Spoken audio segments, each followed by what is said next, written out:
नमस्कार विद्यार्थियों, कैसे हैं सभी? सब खैरियत से हैं? कोरोना महामारी ऐसी आई कि हम सभी को ऑनलाइन ही मिलना पड़ रहा है, मजबूरी है हमारी। ऑफलाइन जैसी फीलिंग्स तो नहीं आती है, लेकिन फिर भी अपनी स्टडी को अगर रेगुलर रखना है, अगर अपने अध्ययन को सुचारू रूप से निरंतर जारी रखना है तो हमें ये करना ही पड़ेगा। कैमरे के सामने हम भी इतना नहीं आ पाते हैं, तो हमारा जो डेली बेसिस रूटीन है वो निरंतर नहीं बन पाता है, और वैसी फीलिंग हमारे अंदर भी नहीं आ पाती है जो हम ऑफलाइन में आपको दे पाते हैं। तो थोड़ा अजीब लग सकता है, लेकिन फिर भी कोशिश यही रहती है कि आपको अपना 100% देने की कोशिश करें, है ना। तो आज फिर से एक नई क्लास के साथ हम आपके सामने आए हैं। अभी तक जो हमने अपनी क्लासें ली हैं, उन क्लासों से हमें उम्मीद है कि वो आपको पसंद भी आ रही होंगी, आपके टॉपिक्स क्लियर भी हो रहे होंगे। फिर भी अगर कोई समस्या आपको है तो आप कमेंट्स वगैरह में जा करके हमें उससे अवगत करवा सकते हैं, आप अपने कमेंट्स उसमें दे सकते हैं। फिलहाल आज फिर से एक नई क्लास के साथ हम आपके सामने उपस्थित हैं। तो आइए शुरू करते हैं कि आज हम किस विषय पर बात करेंगे। चलिए चलते हैं अपनी ऑनलाइन क्लास की तरफ, अपने बोर्ड की तरफ। नमस्कार विद्यार्थियों, थंबनेल में आपने देख ही लिया होगा कि आज हम किस विषय पर बात करने वाले हैं।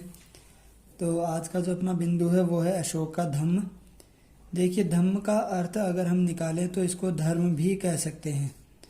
हालांकि ये कोई धर्म विशेष नहीं था अशोक का, लेकिन फिर भी हम इसको अशोक का धम्म अर्थात अशोक का धर्म भी कह सकते हैं।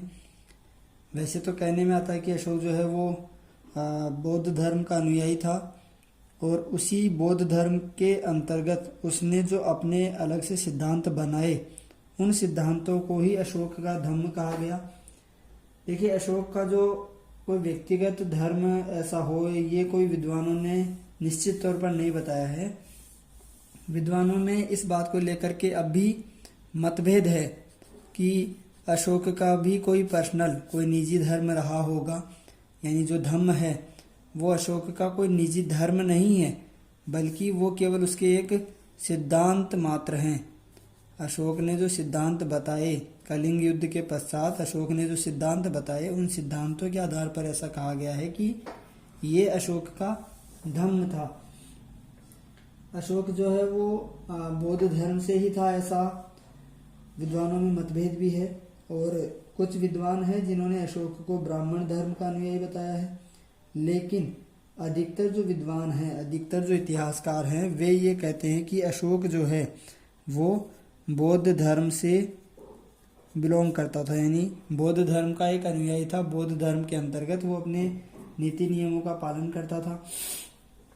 तो देखिए, अशोक को अगर हम बौद्ध धर्म से जोड़ करके देखें तो अशोक के बौद्ध धर्मावलंबी होने में भी, कि वो बौद्ध धर्म को ही मानता था, बौद्ध धर्म का ही नीति नियमों का पालन करता था, इसमें भी हालांकि है तो मतभेद ही, इसमें भी संदेह है, लेकिन फिर भी उसके कई साक्ष्य ऐसे हैं, अशोक जो है उसके कई साक्ष्य ऐसे हैं जिनसे प्रतीत होता है कि अशोक जो है वो बौद्ध धर्म का अनुयायी था।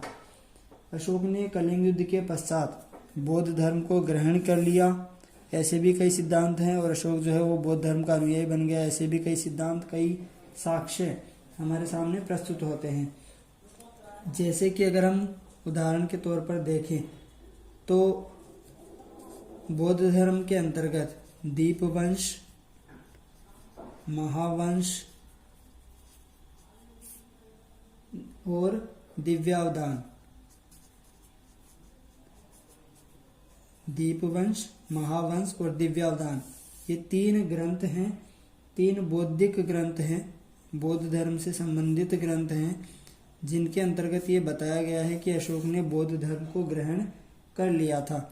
इसी तरह से जो 2 विदेशी यात्री हैं, एक फाहियान और दूसरा वैनसांग, इन दोनों ने भी ऐसा कहा है कि अशोक जो है वो बौद्ध धर्म का ही अनुयायी था। इसके अतिरिक्त भाब्रू का जो शिलालेख है, जो विश्व प्रसिद्ध भी है, भाब्रू अभिलेख, उस भाब्रू अभिलेख के अंतर्गत भी ऐसा सिद्ध होता है कि अशोक बौद्ध धर्म का अनुयायी था।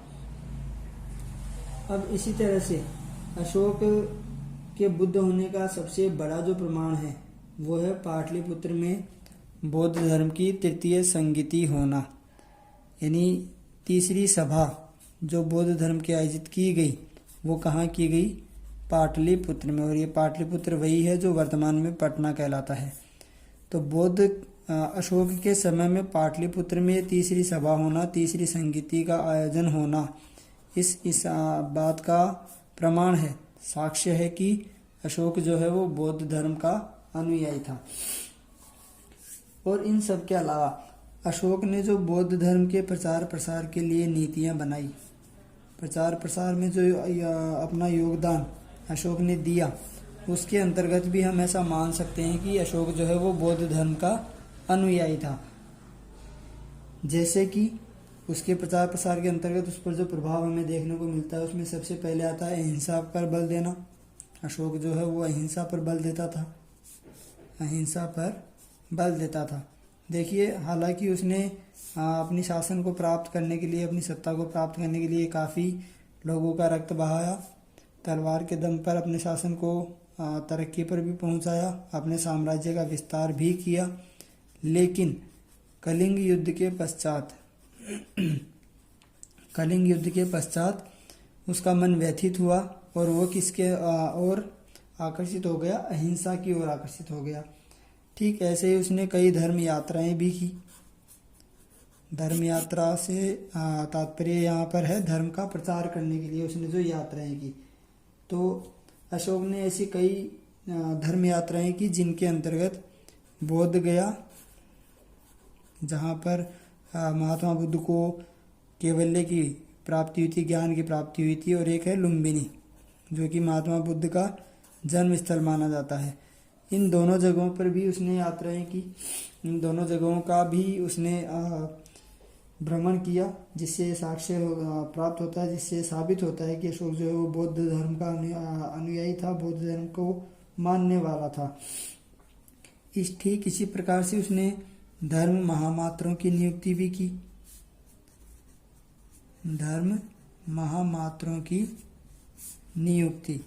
अब धर्म महामात्रों की नियुक्ति से तात्पर्य है कि अशोक जो है वो धर्म का पालन पोषण करने वाले, धार्मिक ग्रंथों पर रचनाएं करने वाले या धर्म के प्रति लोगों को जागरूक करने वाले महामात्रों की नियुक्ति करता था, अर्थात वो धर्म के प्रति आस्तिक था। ठीक ऐसे ही अशोक का धार्मिक दर्शन जो है वो भी इसी बात का इशारा करता है कि अशोक जो है वो बौद्ध धर्म को मानने वाला था।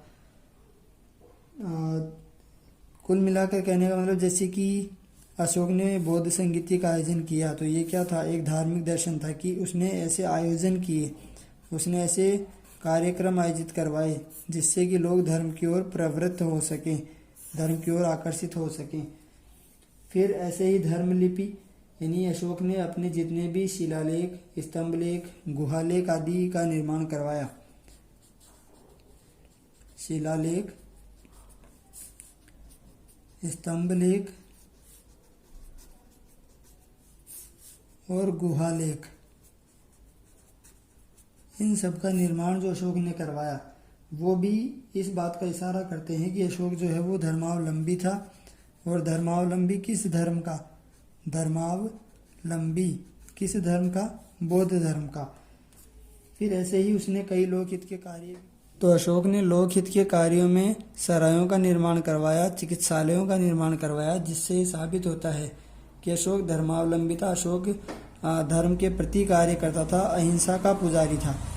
धर्म प्रचारकों को भेजना, उसने विदेशों में धर्म का प्रचार प्रसार करने के लिए लोगों को भेजा, बौद्ध धर्म के प्रचार प्रसार के लिए लोगों को भेजा, जिसमें उसकी पुत्री संघमित्रा और पुत्र महेंद्र का नाम आता है कि जो श्रीलंका गए थे, किस लिए?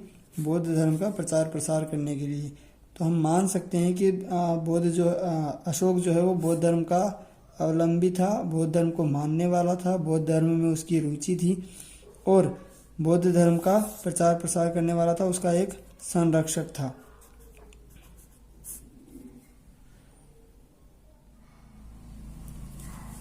तो इस प्रकार हमने जाना कि अशोक बौद्ध धर्म का कितना बड़ा अनुयायी और कितना बड़ा प्रचारक था। अब हम बात करते हैं अशोक के धम्म के विषय में कि अशोक का जो धम्म है वो क्या था। देखिए विषय में अगर हम कहें, इस विषय में अगर हम कहें तो अशोक का धर्म जो है वो केवल मात्र एक धर्म था, उसके एक सिद्धांत मात्र थे। इस विषय में विद्वान भी एकमत नहीं है कि अशोक का जो धर्म है वो धर्म विशेष था, वो केवल सिद्धांत मात्र थे। और अशोक का जो धर्म है वो कोई राजधर्म नहीं था, यानी हम ऐसा नहीं कह सकते कि अशोक का जो धर्म है वो केवल कोई राजधर्म विशेष था। अब अशोक का जो धर्म है उस धर्म के अंतर्गत उसने बताया क्या, उसने बौद्ध धर्म के कुछ सिद्धांत हैं जिनको प्रजा या जनता में अच्छी बातों का संचार करने के लिए शिलालेखों पर या स्तंभ लेखों पर, स्तंभों पर उत्कीर्ण करवाया। तो कुल मिलाकर ये सिद्धांत मात्र ही जो हैं वो क्या है, अशोक का धम्म है। अब इस अशोक के धम्म के विषय में उसकी कुछ शिक्षाओं पर भी हम बात कर लेते हैं, जैसे उत्तम गुणों को ग्रहण करना, यानी अशोक ने जो धम्म चलाया वो किस लिए कि उत्तम गुणों का ग्रहण वो कर सके, उत्तम गुणों का प्रचार प्रसार जो है वो प्रजा के लिए कर सके, जैसे कि दया करना, बहुकल्याण के कार्य करना, दान देना, सत्य बोलना, अपने मन की शुद्धि के कार्य करना, सत्कर्म करना, ये सारी बातें उसने लोगों तक पहुंचाई, जनता तक पहुंचाई। फिर धार्मिक आचरण करना, यानी धर्म के अंतर्गत, धर्म से मतलब हिंदू धर्म, मुस्लिम धर्म वगैरह से नहीं, धार्मिक आचरण से मतलब है कि अच्छे कार्य करना, अच्छे विचार रखना, सत् कार्य करना और लोगों के हित के कार्य करना, जनहित के कार्य करना, ये सब चीजें उसने बताई। फिर है पापों से दूर रहना, पापों से दूर रहने की शिक्षा उसने दी। इसी प्रकार धर्म का दान,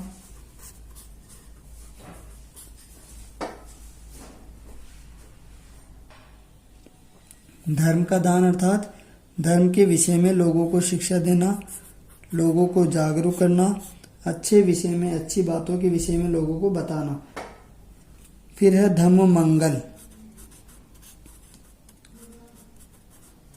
अब ये धम्म मंगल का क्या संबंध है, तो धम्म मंगल जो है वो पुत्र जन्म पर, विवाह यात्रा में, अंतिम संस्कार में या किसी और अवसर पर किए जाने वाले जो धार्मिक कार्य हैं, अनुष्ठान हैं, उन अनुष्ठानों को उसने व्यर्थ के कार्य या आडंबर बताया। उसने कहा कि ये सब केवल दिखावा मात्र है जो कि हमको नहीं करना चाहिए। फिर इसके बाद में उसने धम्म विजय के विषय में बताया। उसके जो 14 शिलालेख हैं, उन 14 शिलालेखों में 13वें शिलालेख पर उसने क्या कहा है कि धम्म विजय का पालन करने का उद्देश्य उसने दिया है। और धम्म विजय अर्थात लोक कल्याण के कार्य करना, लोक कल्याण के कार्य करना, ये बात उसने धम्म विजय के अंतर्गत बताई है। तो इसको उसने क्या कहा है, उसने धम्म विजय कहा है, अर्थात धर्म की विजय होना, धर्म की जीत होना। फिर उसने अहिंसा के बारे में कहा है, जैसा कि हमने पहले देखा, मैंने पहले आपको बताया कि कलिंग युद्ध के पश्चात उसका मन व्यथित हुआ लोगों की लाशों को देखकर, अपने सैनिकों की लाशों को देख करके, और तब उसने किसका पालन किया, अहिंसा की ओर अपना रुख किया, और उसके बाद से वो केवल अहिंसा का पुजारी हो गया। फिर उसने कहा कि आत्मनिरीक्षण करना चाहिए। आत्मनिरीक्षण अर्थात अपना निरीक्षण अपन स्वयं करें कि हमने क्या गलत किया अपने जीवन में हमारा उद्देश्य क्या था, हमने अपने कर्मों को किस ओर मोड़ा, हमने अपने कर्म कैसे जीवन में यापन किए हैं, ये सारी बातें उसने आत्मनिरीक्षण के विषय में बताई। उसके बाद उसने सभी धर्मों का आदर करने की बात कही है, यानी अशोक का जो धर्म है उसमें उसने क्या कहा कि सभी धर्मों का आदर करना, जिसको हम सहिष्णुता भी कह सकते हैं, यानी हर एक धर्म के प्रति आदर भाव रखना सहिष्णुता कहलाती है। तो ये चीज़ भी उसने बताई कि सभी धर्मों का आदर करना चाहिए, भी सभी धर्मों का बराबर सम्मान करना चाहिए। ये जरूरी नहीं कि वो बौद्ध धर्म का अनुयायी है तो केवल बौद्ध धर्म का सम्मान करे, उसके आदर में बातें कहे, बल्कि उसने हर एक धर्म को अपने स्थान पर सही ठहराया है।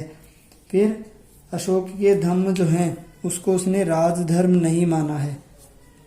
जैसा कि विद्वानों में भी मतभेद है, तो अशोक का धम्म जो है वो केवल कोई राजधर्म नहीं है, बल्कि केवल विचार मात्र हैं, केवल सिद्धांत मात्र हैं जो मनुष्य को अच्छे कर्म करने की ओर प्रवृत्त करते हैं। और इसी प्रकार ये जो अशोक का धम्म था, उसके सिद्धांत थे, उन बातों पर हमारा ये बिंदु भी पूर्ण होता है। अब अगर हम इसकी विशेषताओं के विषय में बात करें, देखिए हम आज जो पढ़ रहे हैं अशोक का धम्म, ये भी परीक्षा में एक महत्वपूर्ण स्थान रखता है। ये प्रश्न भी, ये बिंदु भी, अशोक को अगर हम महान कहते हैं तो वो महान क्यों कहते हैं? विशेष तौर पर उसके धम्म के आधार पर ही। और धम्म क्या है, ये हमने पढ़ा कि वो उसके विचारों का, उसके सिद्धांतों का एक संग्रह है, जिससे हमें पता चलता है कि अशोक के विचार क्या थे, कलिंग युद्ध के पश्चात उसमें क्या परिवर्तन आया, उसके सिद्धांतों में, उसके विचारों में क्या परिवर्तन आया, उसने जन कल्याण के क्या क्या कार्य किए। ये सारी बातें हमें अशोक के धम्म के द्वारा ही पता चलती हैं। तो अशोक के धम्म की जो विशेषताएं हैं, उन विशेषताओं में सबसे पहली विशेषता है सार्वभौमिकता। अर्थात उसने कुछ विशेष नहीं बताया है, कुछ स्पेशल नहीं बताया है, बल्कि उसने जो विचार दिए हैं, उसकी जो बातें हैं वो सार्वभौमिक हैं। यानी उससे पहले भी वो बातें कई धर्मों में कही जा चुकी हैं, हिंदू धर्म में कही जा चुकी हैं, और वो बातें हर एक जगह पर सत्य प्रमाणित होती हैं। फिर इसी तरह से नैतिक आदर्शों पर बल, यानी उसने अपने धर्म में नैतिक आदर्शों का पालन करने की बात कही है कि हमारे जीवन में जो हमारी नीतियां हैं, हमारे जो नैतिक आदर्श हैं, उनका भी हमें पालन करना चाहिए। पाखंडों और कर्म कांडों का या आडंबरों का, पाखंडों और आडंबरों का उसने पुरजोर विरोध किया है। उसने साफ तौर पर कहा है कि ये जो दिखावा है, ये केवल दिखावा मात्र ही है। और एक प्रकार से अशोक जो है वो धार्मिक सहिष्णु था। धार्मिक सहिष्णुता से मतलब है यहाँ पर हर धर्म को बराबर सम्मान देने वाला, हर धर्म को सम्मान की दृष्टि से देखने वाला। तो ये अशोक के धर्म के कुछ नियम हैं, कुछ बातें हैं, कुछ विशेषताएं हैं जिन पर आज हमने विचार किया, बात की। और हमारा उद्देश्य यही है कि हम आपको अच्छी से अच्छी शिक्षा दे पाएं। अच्छी से अच्छी शिक्षा का मतलब है कि हमारा उद्देश्य यही है कि हम अपनी बातों को, अपने सिद्धांतों को आप तक पहुंचा पाएं। हम यही चाहते हैं कि परीक्षा में आप सर्वोच्च स्थान पर रहें, और उसी के लिए, इसी बात को ध्यान में रख करके हमने ये कक्षा लगाई है। तो उम्मीद है कि आप इस कक्षा में रुचि ले रहे होंगे। अगर आपका कोई सवाल है, कोई परेशानी है, तो आप हमें कमेंट करके इस विषय में अवगत करवा सकते हैं। तो आज के लिए इतना ही फिलहाल, धन्यवाद। और फिर से मिलते हैं एक अगली क्लास में। तब तक अपने आप को सुरक्षित रहिए, सेफ रहिए और दूसरों को भी जागरूक करते रहिए। अभी तक इतना ही, धन्यवाद।